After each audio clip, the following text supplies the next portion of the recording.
جمعرات شریف کے بابرکت لمحات میں فوت شدگان کی روح کو ایصال ثواب کے لیے فاتحہ خوانی کے سلسلہ میں نمازی حضرات جو نماز پڑھ چکے ہیں وہ اگلی صفوں میں چند منٹ کے لیے تشریف رکھیں۔ بسم اللہ الرحمن الرحیم، صلی اللہ علی حبیبہ سیدنا و مولانا محمد وعلیہ وبارک وسلم۔ میرے اور آپ کے آقا ساری کائنات کے داتا حضرت محمد مصطفیٰ صلی اللہ علیہ وسلم نے حدیث پاک میں ارشاد فرمایا ہے، تمام ذکروں سے بہتر ذکر کلمہ شریف لا الہ الا اللہ ہے، اور تمام دعاؤں سے بہتر دعا سورۃ الفاتحہ ہے۔ سورۃ الفاتحہ کو تمام دعاؤں سے بہتر دعا اس لیے فرمایا گیا ہے کہ یہ ام الکتاب ہے، یعنی ساری کتاب کی اصل اور ساری کتاب کی ماں ہے۔ 114 صورتیں اور 540 رکوع اور 6668 آیتیں، 7 منزلیں اور 30 سپارے، ان سب کی سورۃ فاتحہ کو اصل کہا گیا ہے، اس لیے کہ جتنا قرآن پاک کا علم وہ سارے کا سارا اجمالی طور پر سورۃ فاتحہ میں رکھا گیا ہے۔ اگر کوئی ذہن کے اندر سوچے کہ قرآن مجید فرقان حمید کا جو علم ہے یہ تو ایک سمندر ہے اور جس کا کوئی کنارہ، جس کی کوئی حد، جس کی کوئی اخیر نہیں ہے، تو پھر یہ سارے کا سارا جو علم ہے پورے قرآن پاک کا وہ سورۃ فاتحہ کی 7 آیتوں کے اندر کیسے آ گیا ہے؟ تو اس کا سادہ سا جواب یہ ہے کہ آج اس پرفتن دور اور جدید دور کے اندر ایک موبائل کا آلہ نکلا ہے جس کے اندر بے شمار فنکشن ہے، اور اس چھوٹے سے آلے کے اندر آپ اتنا بڑا آدمی دیکھ سکتے ہیں۔ اب ہے یہ کتنا، ایک ہاتھ کے برابر یہ ایک موبائل ہے، اور اس کی سکرین کے اندر انسان کا پورا جسم نظر آ جاتا ہے، پورا مکان نظر آ جاتا ہے، پوری بلڈنگ نظر آ جاتی ہے، پوری مسجد نظر آ جاتی ہے، پورا حرم شریف نظر آ جاتا ہے، مسجد حرام نظر آ جاتی ہے، مسجد نبوی شریف نظر آ رہی ہے، بلکہ پوری دنیا کا نقشہ جو ہے وہ اس چھوٹے سے موبائل کی سکرین کے اندر نظر آ رہا ہے۔ تو یہ اگر چھوٹی سی سکرین کے اندر پوری دنیا کا نقشہ جو ہے وہ نظر آ سکتا ہے، تو اسی طرح پورے قرآن پاک کا جو علم ہے وہ اجمالی طور پر سورۃ فاتحہ کے اندر بھی آ سکتا ہے۔ تو پھر کسی کے ذہن میں سوال پیدا ہوا کہ یہ کیسے ہو سکتا ہے کہ کیا نام ہے یہ اتنا تورات کا بھی علم، انجیل کا بھی علم، زبور کا بھی علم سورۃ فاتحہ کے اندر، اور یہ چیز امام فخر الدین رازی رحمۃ اللہ تعالیٰ نے لکھی ہے کہ تورات، انجیل، زبور کا علم قرآن پاک میں ہے، اور قرآن پاک کا جو علم ہے یہ سورۃ فاتحہ میں ہے، اور سورۃ فاتحہ کا جو علم ہے یہ بسم اللہ شریف کے اندر ہے، اور پوری بسم اللہ شریف کا جو علم ہے یہ بسم اللہ کی با کے نقطے میں ہے، اور حضور علیہ الصلوۃ والسلام نے فرمایا کہ آنا نقطہ تو تحت بائی، یہ جو با کے نیچے نقطہ ہے یہ میں ہوں۔ جو جس طرح اللہ پاک نے بسم اللہ کی با کے نیچے جو نقطہ ہے اس کے اندر سارا علم اجمالی طور پر رکھ دیا ہے، اسی طرح اللہ پاک نے اول کا، آخر کا، ظاہر کا، باطن کا، شریعت کا، طریقت کا، حقیقت کا، معرفت کا، سارے علوم جو ہیں وہ اللہ تعالیٰ نے مجھے عطا فرما دیے ہیں۔ اور اس کی ایک دلیل یہ ہے کہ نبی کریم علیہ الصلوۃ والسلام نے ارشاد فرمایا کہ کہ اللہ پاک نے مجھے علم غیب کے خزانوں کی کنجیاں عطا فرما دی ہیں۔ تو یہ قرآن مجید فرقان حمید کے اندر تو کسی علم کی کمی نہیں ہے، تو جس کے اوپر یہ قرآن پاک نازل ہوا ہے اس کے علم میں بھی کسی قسم کی کمی نہیں ہو سکتی، جب سکھانے والا خدا ہو اور سیکھنے والا محمد مصطفیٰ ہو تو پھر بیچ میں کمی کون سی ہو سکتی ہے۔ وہ اس کے بارے میں کسی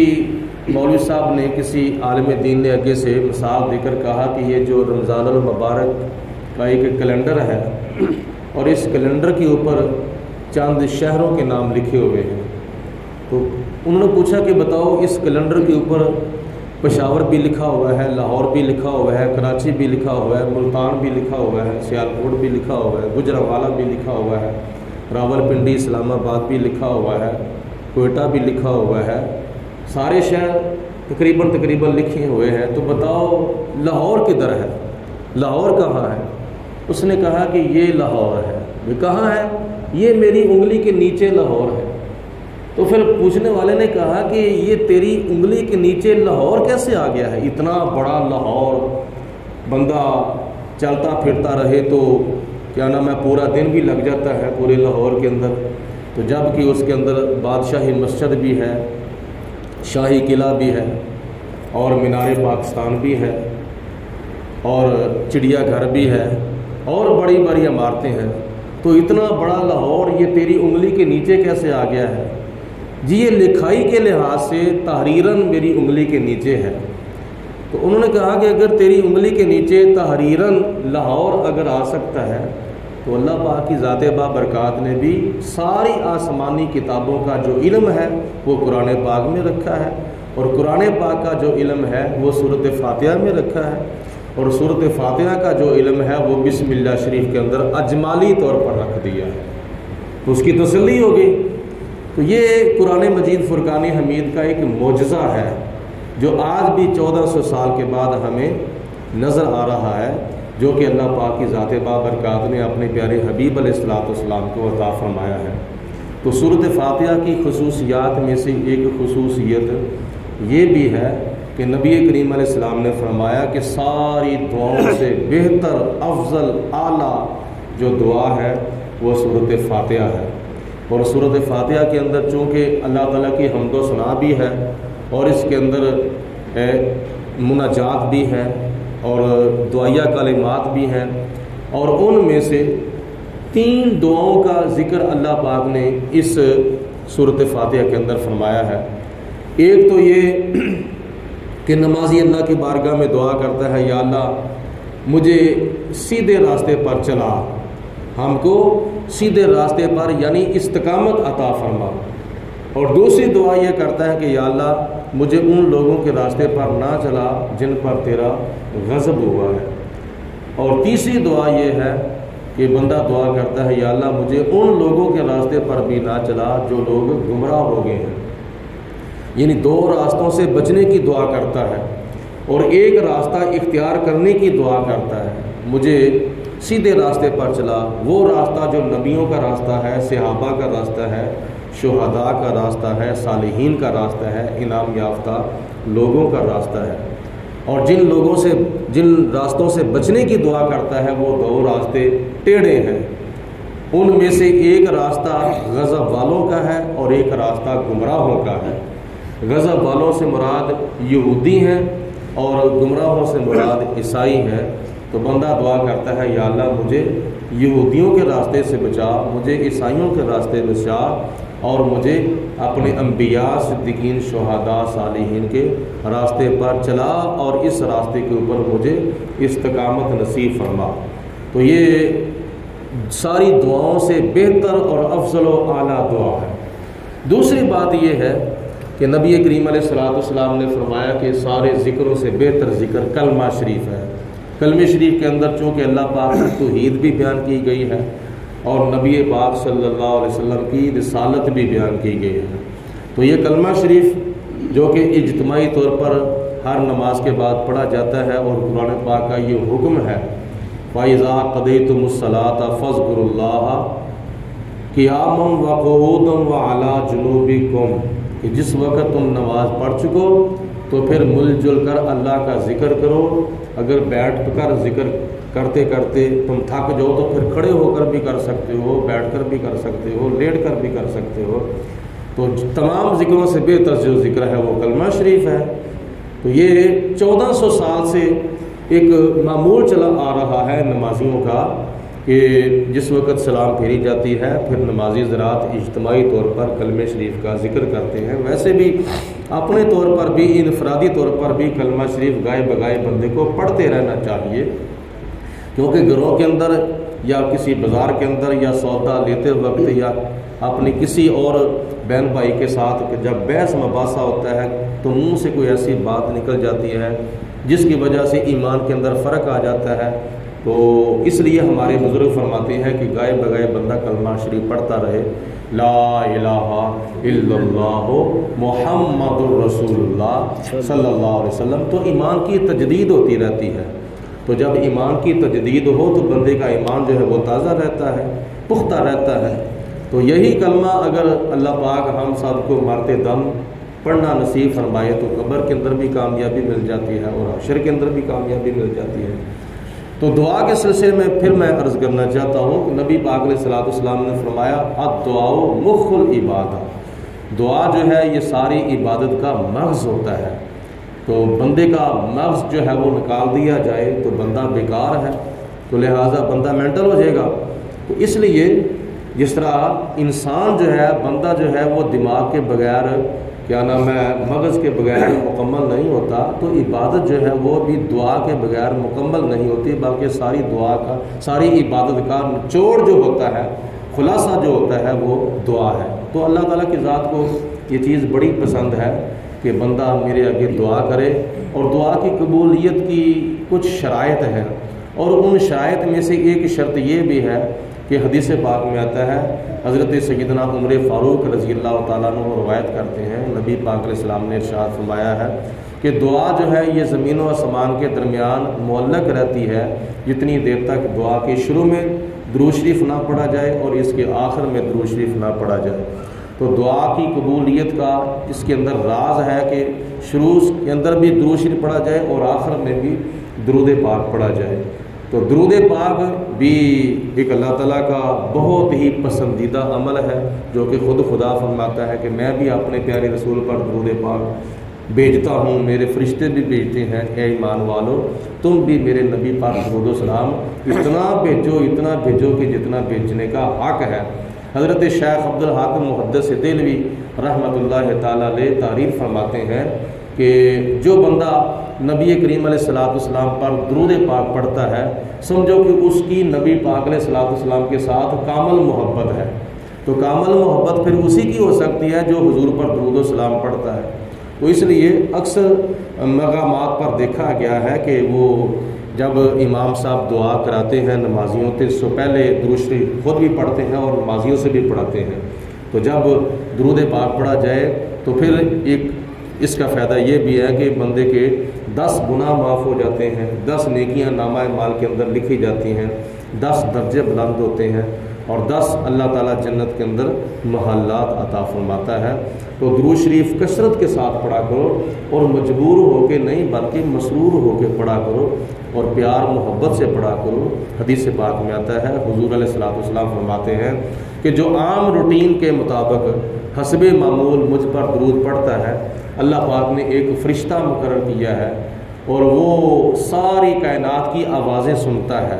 تو جب کوئی کسی جگہ پر بیٹھ کر مجھ پر درود پڑھتا ہے تو وہ فرشتہ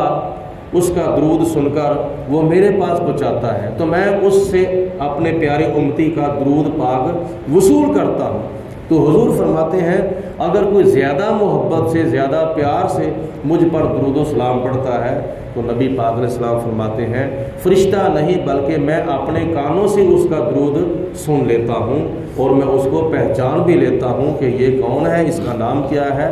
یہ کس باپ کا بیٹا ہے اور کس کا